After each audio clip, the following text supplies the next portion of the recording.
Chapter 1. History. Welcome back.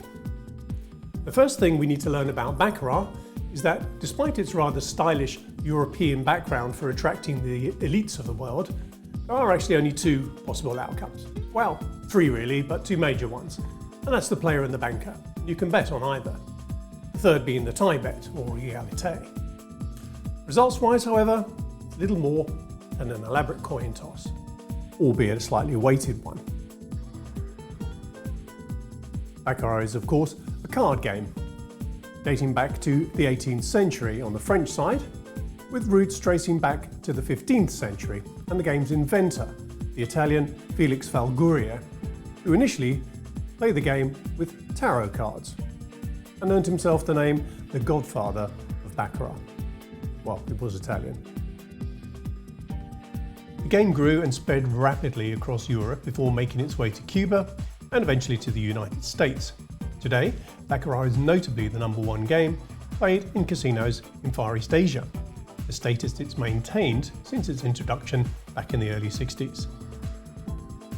The French version of Baccarat, Chemin de Fer, also known as European Baccarat, has game rules that are slightly more complex than the modern game played today.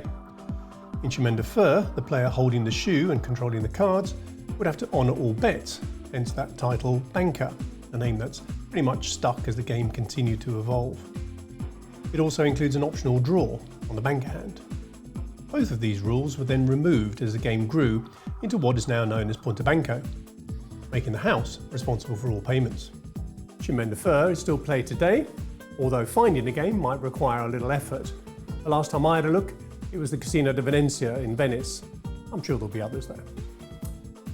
The game itself is a relatively slow-paced game, with often very high limits. Looking at Punto Banco, in this version, a heavy wooden shoe is passed around the table, where players would take it in turns to deal the cards, assuming the role of banker, meaning that they would just deal the cards without any financial responsibility other than placing their bets. The banker continues dealing until there's a player win. At that point, the shoe is then passed on to the next player, who repeats the process.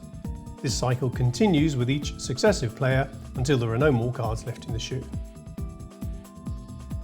On a full table, the game requires 3 dealers, one to provide game commentary and to control the cards with what they call a pallet.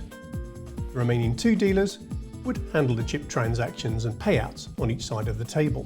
At the end of the game, the players would all disperse, take a seat at the bar, chit-chat, grab a bite, while the dealer would empty out all the cards, sort them all out, shuffle them up and get ready for the next game. The chef de table would then announce the commencement of play, prompting all the players to rejoin the table, take their seats and get ready for the next game. All terribly civilised. Back in the day, the game was much more popular amongst the wealthier players. It also displayed high minimums and maximum bets, stakes that were far too high for the bulk of players who preferred to find comfort in the more familiar and less expensive games like blackjack and roulette.